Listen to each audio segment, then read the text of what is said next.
A violência policial explodiu em São Paulo nos últimos 2 anos. Só na Baixada Santista, 86 pessoas foram mortas em 2 operações da PM. Denúncias de execuções, prisões ilegais e tortura foram ignoradas pelo governo. Em vez de apurar, Tarcísio de Freitas defendeu os policiais e afastou o ouvidor das polícias. O secretário de Segurança é um ex-deputado da base bolsonarista e ex-capitão da Rota. O governador promete uma polícia firme, mas o que cresceu mesmo foi a letalidade. Segundo dados oficiais, as tropas de elite da PM bateram recorde de mortes em 2023. E um modelo de segurança do Tarcísio repete o discurso de Bolsonaro, de que bandido bom é bandido morto, de que direitos humanos são para humanos direitos. No momento em que o bolsonarismo é investigado por atos golpistas, o Tarcísio se mantém alinhado com o ex-presidente e com a base eleitoral dele. Afinal, qual é o verdadeiro projeto de segurança do Tarcísio? E que preço a sociedade paga por uma política de confronto e impunidade?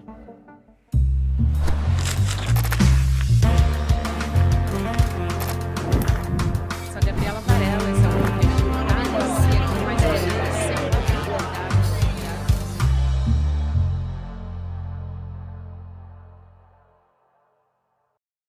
Olá, seja muito bem-vindo, seja muito bem-vinda. Eu sou a Gabriela Varela, esse é o videocast em Detalhes e aqui você já sabe, sempre com um convidado ou uma convidada, a gente analisa uma temática, uma notícia importante do momento. Hoje eu vou conversar com o jornalista do Alma Preta, Flávio Costa, que também é escritor, enfim, tem um currículo vasto aqui. E também é meu amigo, né, Flávio? Bem-vindo. Bem-vindo, Gabi. É um prazer estar aqui falando com você. Prazer te receber também, Flávio. Apesar de que a gente vai falar sobre um assunto bastante indigesto. E eu queria puxar esse fio dessa conversa com uma coluna que não é tão recente, que é do João Filho, no Intercept. Foi lá em abril, mas acho que é bastante atual para a gente falar dela agora também, continua valendo. Ele diz, engana-se quem acha que a PM de São Paulo está descontrolada. Na verdade, ela está sob controle ideológico do bolsonarismo. Eu achei isso muito bom, porque ele está falando do Tarcísio de Freitas, governador de São Paulo, do secretário de segurança dele também, o Guilherme Derrite, que são avalistas e entusiastas também do que ele chama de uma barbárie reacionária que tomou conta dessa gestão, se é que dá para chamar de gestão. Mas você que tem essa experiência de carreira toda, cobrindo segurança pública, como é que a gente chegou até aqui? Porque não é como se a PM de São Paulo de antes não tivesse uma violência desmedida também, mas agora tem um componente novo. Sim, Gabi. Digamos assim que a busca pela letalidade policial, a PM está empoderada, né? A gente tem que lembrar quem é Guilherme Derrite, né? Ele era um PM que foi afastado da rota por excesso de letalidade. Ele é um policial que se envolveu em operações onde morreram 16 pessoas, né? Ele é um oficial da reserva que se auto-intitula matador de ladrões, né? Ele disse que foi afastado por matar muitos ladrões. E se vangloria disso. Né? Ele foi indicado pela família Bolsonaro, né? Ele é da cota bolsonarista da gestão de Tarcísio de Freitas. Se é que existe uma cota, né? Então, assim, ele entrega o que ele é, o que ele foi como policial militar, né? É uma polícia que aumentou do último ano, né? 61% do índice de mortalidade. Foi a polícia que mais aumentou o crescimento de morte decorrente da atividade policial. Morreram em 23, salvo engano, mais de 500 pessoas. Em 2024, segundo dados do Fórum Brasileiro de Segurança Pública, morreram mais de 800 pessoas, né? É um secretário que é tido pelo próprio governador que é ruim de gestão, mas entrega esse tipo de letalidade. É um cara que está fazendo projetos para que a PM prenda pessoas e leve diretamente para o sistema prisional, ou seja, um desvio de função da PM. É um cara que anistiou vários policiais logo na gestão dele, quando ele começou, policiais que tinham um alto índice de letalidade, ele anistiou esses policiais, né? É um cara que referenda ações violentas na Operação Escudo, né? Que é aquele índice de mortandade gigantesco, né? Na Baixada Santista. E que não, assim, não atingiu em nada o crime organizado. No Guarujá, por exemplo, o PCC é uma força hegemônica. O PCC domina a Câmara Municipal. O PCC, membros do PCC, têm contratos de prestação de serviço públicos com a Câmara Municipal. É uma gestão que não investe em inteligência de Estado, não investe em investigação, né? Não investe em combater a lavagem de dinheiro, né? Do crime organizado. É uma gestão que é o espelho do que é o Guilherme Derrite, um homem violento, né? Um homem cheio de mortes nas costas e que está entregando o que o bolsonarismo defende como política de segurança pública, né? Mortes de pretos e pobres na periferia, execuções sumárias, né? Assim, é isso que o Guilherme representa, né? Ele é esse tipo de policial, é o pensamento dele e a ação dele, né? E o João Filho não é um descontrole, é uma reafirmação, né? Uma conduta que é espelhada pelo líder da segurança pública, que é o Guilherme Derrite. Isso é muito importante que você traz, essa espécie de perfil do Guilherme Derrite. E quando a gente olha para isso, fica muito claro que o Tarcísio ser um bolsonarista de garfo e faca não condiz nem um pouco.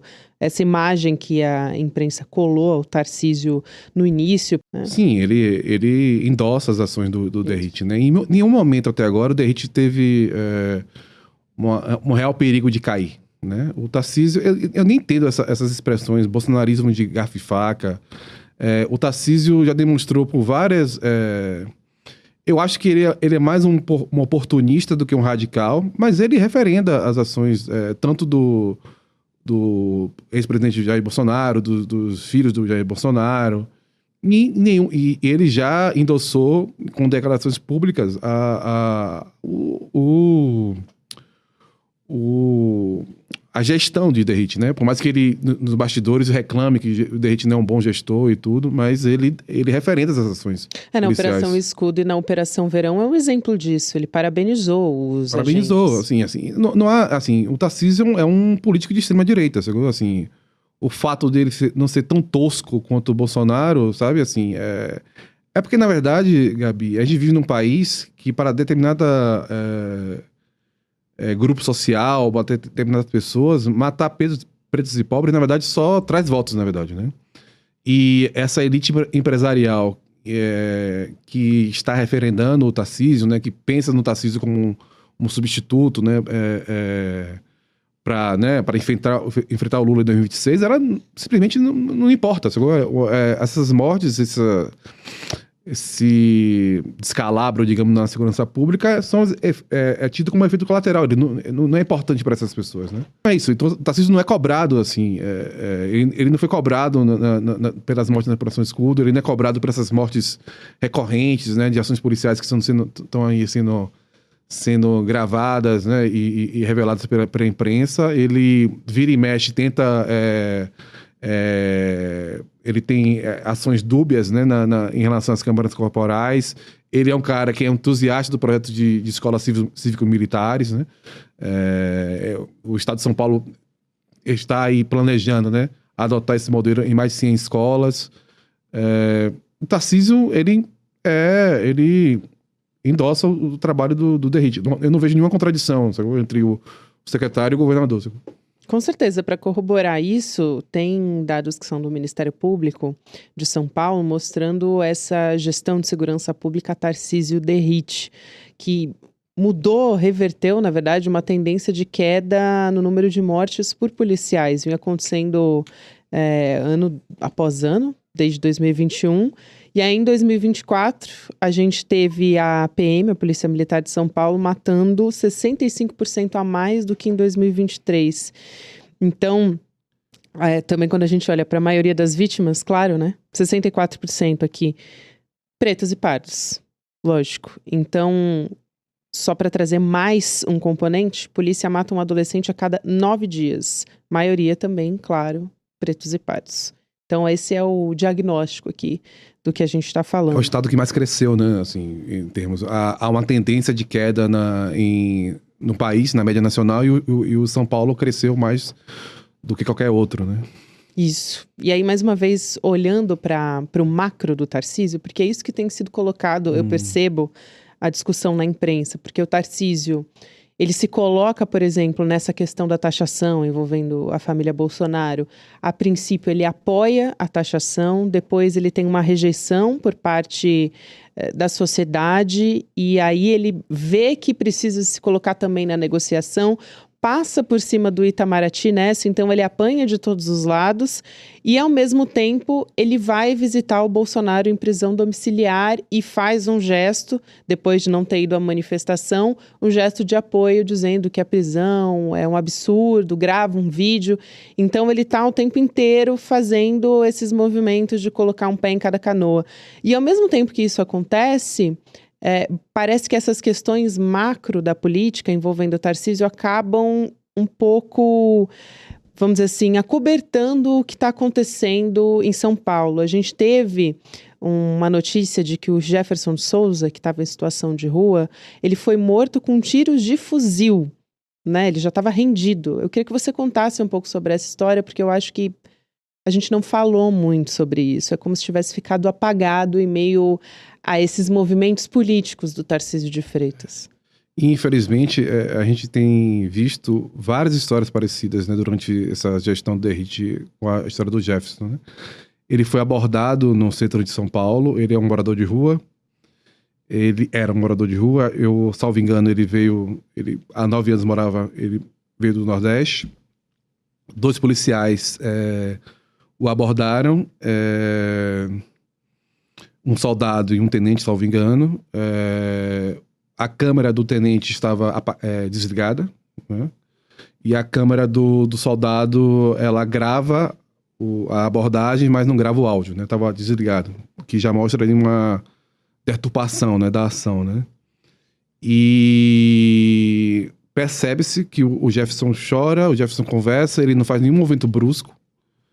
Os policiais depois alegaram que ele tentou pegar a arma dos policiais. Assim, no Brasil, a gente tem os bandidos. Se for verdade tudo que os policiais falam, né, nos BOs, nós temos os bandidos mais corajosos, mais burros de todo mundo. Né? Porque todos atiram contra a polícia.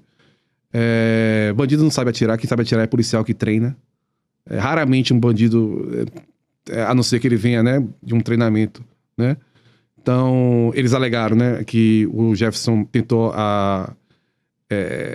retirar a arma, né, dos policiais, e a gravação mostra totalmente o contrário. O Jefferson rendido, o Jefferson obedecendo às ordens, né, dos policiais, o Jefferson chorando, né, e de repente você vê o Jefferson depois tomando os tiros, sendo alvejado 3 vezes, né. Não há nada que indique que o Jefferson tentou... E mesmo assim, vamos, né? Convenhamos. 2 policiais poderiam, mesmo se ele tentasse, poderiam imobilizá-lo, né? Mesmo se fosse verdade, a primeira reação dos policiais seria matá-lo, segundo? Sabe? 2 policiais armados não poderiam imobilizar um sujeito? Sabe assim, mesmo a desculpa oficial é absurda, né? E essa morte do Jefferson, ela é muito... O que causa indignação, porque ela é muito comum. Isso acontece várias vezes. É claro que agora houve, né, esse policial cometeu o erro de gravar, digamos assim, né? Deixar gravando a ação, né? Mas... E isso mostra a ação, a importância das câmeras corporais, né? A câmara corporal protege o próprio policial, aquele policial que age de maneira correta, e protege o cidadão, né? E deixa claro quando um policial age fora da lei, né?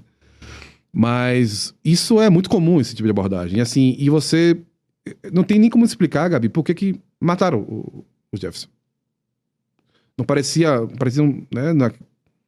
Ele não tinha antecedentes criminais. Mesmo se tivesse, não seria motivo. Eu só posso acreditar ao sadismo. E é isso, né? Se o seu líder é alguém que é suspeito de de ter sido um líder de um grupo de extermínio em Osasco, sabe? Você se sente capaz de fazer qualquer coisa contra um ser humano porque você acredita na impunidade, né? Mas a história do Jefferson é basicamente essa. Os policiais estão presos, né? Vão responder por homicídio qualificado. Mas, infelizmente, é um caso que deveria parar o país e não para, né? Porque eu acho que a gente está tão anestesiado. E é isso, assim, para um certo grupo social, o Jefferson, a vida do Jefferson não vale um protesto, não vale uma indignação, né? É porque é um caso tão flagrante de ilegalidade, né? Que a gente fica meio assim... E o que me deixa mais triste é que quando a gente for colocar né, o videocast no ar, vai ter gente chamando nós dois aqui de defensores de bandidos Claro. e endossando a ação do policial militar, né? Eu não defendo bandido, né? Eu não defendo nem bandido de farda, nem bandido civil, digamos assim, né? Eu defendo a legalidade porque, sabe... Não é justo que uma pessoa um completo inocente seja morto assim. Ele morreu porque ele era uma pessoa completamente defesa, não tinha que, sabe? Eles mataram também porque acharam que, assim, matar um morador de rua ou não faz qualquer diferença, né? Você veja como as coisas vão tomando um rumo que a gente não espera. Então, com Jair Bolsonaro em prisão domiciliar, hoje a gente tem visto discussões na boca, por exemplo, de personagens da extrema-direita, de Eduardo Bolsonaro, de Flávio Bolsonaro também, falando de direitos humanos, falando sobre a questão da prisão domiciliar, enfim, sobre o julgamento, né, das pessoas, sendo que a gente tem milhares de pessoas no país em prisão provisória, né? Na verdade, uma boa parte dessas pessoas que estão presas, né? Então, essa questão é colocada agora de uma maneira que é muito conveniente para essas pessoas que nunca se preocuparam com encarceramento em massa no Brasil e todos os problemas que a gente tem. E uma outra questão que eu queria te levantar é essa discussão da Câmara Corporal mesmo, que foi levantada já na campanha eleitoral do Tarcísio. Ele se colocava contra.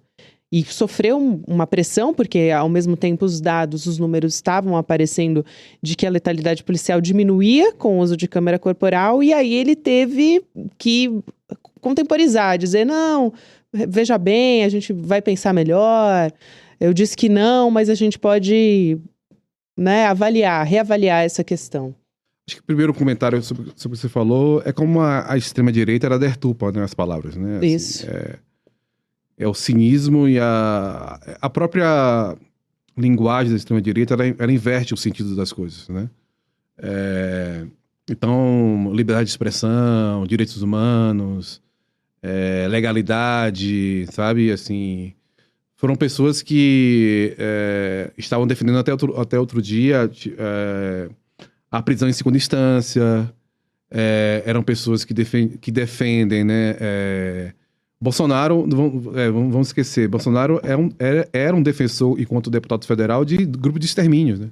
Isso. Bolsonaro, e tem, assim, tem registros de discursos do Bolsonaro, do Flávio Bolsonaro, que é senador, de apoio ao grupo de extermínio, né?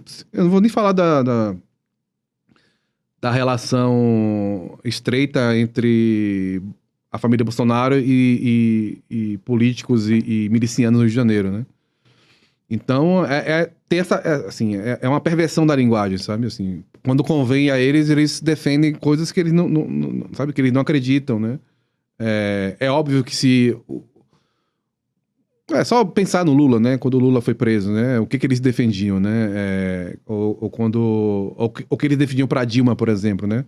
Num processo de impeachment, né? Lembrar que Bolsonaro, ele louvou a memória de um assassino, um torturador, Brilhante Ustra, né? Que é só... Quem não sabe é só pesquisar aí o que ele fazia com os presos políticos, né? Então, isso aí é apenas a perversão, o cinismo que é próprio dessa turma da extrema-direita, né? Sobre as câmeras corporais, eu acho que Tarcísio é isso, né? Ele vai... eu acho que o seu próprio exemplo da história da tarifa mostra quem é Tarcísio, né? Enquanto político. Ele... vamos lembrar que na campanha do Tarcísio morreu um homem em Paraisópolis, né? Que tinha a ficha criminal, mas estava desarmado naquele momento. E ele tomou um tiro de um policial militar que fazia parte da segurança da campanha do Tarcísio. Assim, já começou, né, mostrando que veio, né? Esse caso foi arquivado e... Foi muito abafado.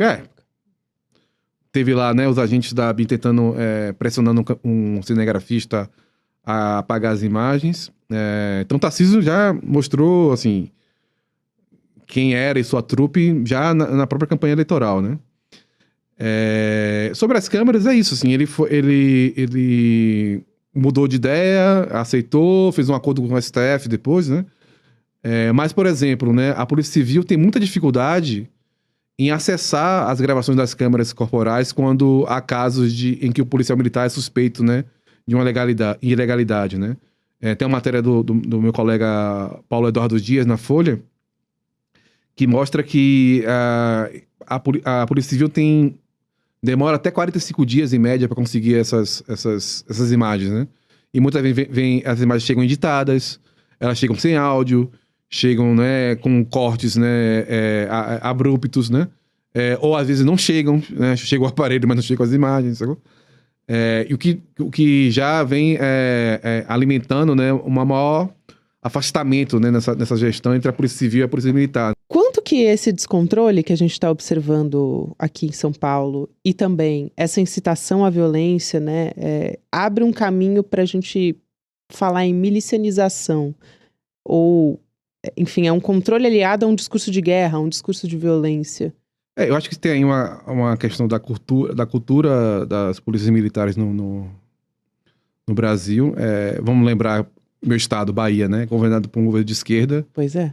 E nunca se matou tanto preto na Bahia quanto no governo do PT, né? Então, assim, há uma cultura em que o cidadão pobre, preto, é visto como inimigo, né? É uma cultura que premia a mortandade, a letalidade. Quando o Derrite fala, eu matei muito ladrão, né? Ele nem fala matei muito assassino ou muito estuprador, né? Que não seria, claro, não é justificável, mas veja, ladrão que é o ladrão? O ladrão rouba patrimônio, né? O ladrão, em tese, não rouba vidas, né? Então, essa cultura de primeiro, classificar qualquer pessoa como né? Qualquer pessoa não.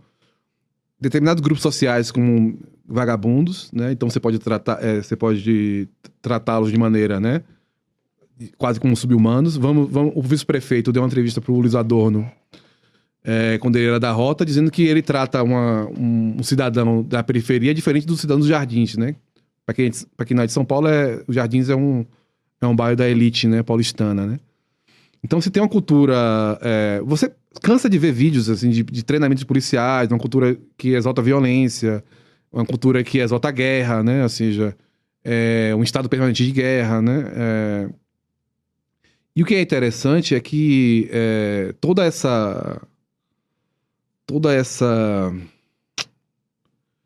esse treinamento, essa lavagem cerebral, ela não torna nosso país mais seguro, né? São Paulo mesmo, com toda essa... Derrite fez 2 operações na Baixada Santista, aumentou latrocínio, aumentou roubo seguido, lesão seguida de morte, homicídios, né? 7,5%. Há uma covardia política brasileira de não enfrentar esse problema da polícia militar no Brasil, né? E eu não vejo, assim, no futuro, uma mudança de formação desses policiais. Você tem, claro, assim, e é sempre bom falar, né? Não é todo policial, mas há grupos de policiais nessas organizações, nessas corporações que são incentivados, né? Havia prêmio, acho que no Rio de Janeiro, por número de mortes, assim, salvo engano, em algum momento na na política pública do Rio de Janeiro, assim. É uma fragilização do controle das polícias também. Que é também incentivada pela leniência do Ministério Público, né? O Ministério Público brasileiro, em média, é muito leniente. E referenda, é só ver, assim, o Ministério Público e o Judiciário, né, na figura dos juízes. É só fazer qualquer pesquisa dessas investigações sobre mortos policiais, quando você vai ver casos assombrosos de... Eu não duvido que se não houvesse essa agravação do caso do Jefferson, esse caso não daria em nada, sacou? E talvez não dê em nada mesmo, porque assim, ninguém vai se... Daqui a um tempo talvez a gente esqueça, né? E aí, ou é protelado, ou é arquivado, sabe? O Ministério Público no Brasil e o Judiciário brasileiro são lenientes, são parceiros da Polícia Militar e da Polícia Civil, em alguns casos, nesses termínios, né, de pessoas negras no Brasil. Isso abre um caminho para possível, né? Não estou dizendo que é um determinismo, mas pode acontecer essas associações, essas sociedades, né? Enfim, como foi o que aconteceu no Rio de Janeiro, né? Abre esse caminho. Claro, né? Porque, assim, segurança pública dá dinheiro, né? Que o diga a Derrite, que comprou uma mansão agora, o Arthur Rodrigues, no Metrópolis. Mostrou, né? O Arthur, acho que outro repórter, eu esqueci o nome. Mostrou que o Derrite ascendeu socialmente, né? Como ele conseguiu comprar uma mansão daquela, não se sabe como, né? Mas violência é um grande negócio também, entendeu? Violência é um grande negócio. A guerra às drogas, ela dá certo, por exemplo, porque ela é um grande negócio, né? Porque ela financia policiais corruptos, ela financia todo esse aparato de segurança pública privada, segurança privada que a gente tem, né? A milícia mostrou, né? Se você controlar um território, você pode ganhar dinheiro de diversas formas, né? Desde de prestação de serviços, prestação de segurança, sabe? Assim, Então, eu acho claro, né? Isso depende de cada estado, né? No Rio de Janeiro, isso avançou muito mais do que aqui, mas aqui já tem exemplos também em alguns lugares, né? No Pará também tem, né? Mas é isso, assim, quando você tem um controle de território e há uma associação entre empresariado, né? E as estatais, pode virar, né? Pode ensejar no surgimento de milícias, né? Flávio, eu quero muito te agradecer por ter vindo aqui. É sempre um prazer e vamos continuar colocando a lupa nessa gestão de segurança pública do Derrite e do Tarcísio também aqui em São Paulo. Obrigada. Obrigado, Gabi. Foi um prazer falar com você. Prazer todo meu. Até a próxima. Tem uma aula muito importante que a gente vai trazer esse mês aqui no ICL, que é com o autor do livro Como as Democracias Morrem. Então, o Eduardo Moreira vai conversar com o professor de Harvard e também o autor do best-seller, que é o Daniel Ziblatt. É uma conversa que a gente tem todos os dias aqui no ICL, falando sobre a extrema-direita, entendendo as entranhas. E nesse livro, para você que já leu, você sabe, mas você que não leu também conhece, com certeza, a história, que é olhar para como as democracias elas foram corroídas por esses agentes, isso em diversos países. Parece que a gente vai fazendo uma checklist também com diversos tópicos que a gente se identifica aqui no Brasil. Então, o Daniel ele vai olhar para o nosso país, olhar para os movimentos da extrema-direita no mundo. Importantíssima essa aula que a gente vai ter, é de graça, vai ter a tradução e vai ser online para você poder se inscrever e participar junto com a gente. Vai lá em detalhesicl.com.br, deixa o seu e-mail que você vai receber o alerta de quando a aula estiver começando. Vale a pena acompanhar junto com a gente. Não deixa para se inscrever depois, porque essa é inédita e eu acho que é uma das aulas mais importantes aqui, minha opinião pessoal, mas uma das aulas mais importantes que a gente já teve aqui no ICL em toda a nossa história. Agora você fica com o Mercado Investimentos, na sequência tem o Rolê ICL e você pode ouvir Em Detalhes todos os dias nas plataformas de áudio, também em qualquer momento do seu dia. Obrigada, até a próxima. A esquerda no Brasil diz que a direita quer matar a democracia. A direita no Brasil diz que a esquerda está fazendo uma ditadura. Quem será que está falando a verdade? Existe uma conspiração, um plano secreto por trás do que está sendo feito pela extrema-direita no Brasil? Quem poderia nos ajudar a entender esse xadrez político que, no final das contas, vai definir o destino das nossas vidas? Eu digo para vocês quem? Daniel Ziblatt, autor do livro Como as Democracias Morrem, professor de Harvard e atualmente uma das pessoas mais demandadas no mundo para explicar esse fenômeno. E ele vai dar uma aula online gratuita aqui no ICL para toda essa nossa comunidade. Vai ser no dia 28 de agosto, uma quinta-feira, às 8 horas da noite. São coisas que só o ICL traz para você. Você sabia que todos os nossos programas estão no Spotify? A notícia não pode parar e agora você pode acompanhar todos os nossos programas onde e quando quiser. Siga nossos canais no Spotify e tenha acesso ao Chico Pinheiro Entrevista, Desperta ICL, Rolê e muito mais. ICL no Spotify. Informação que te acompanha.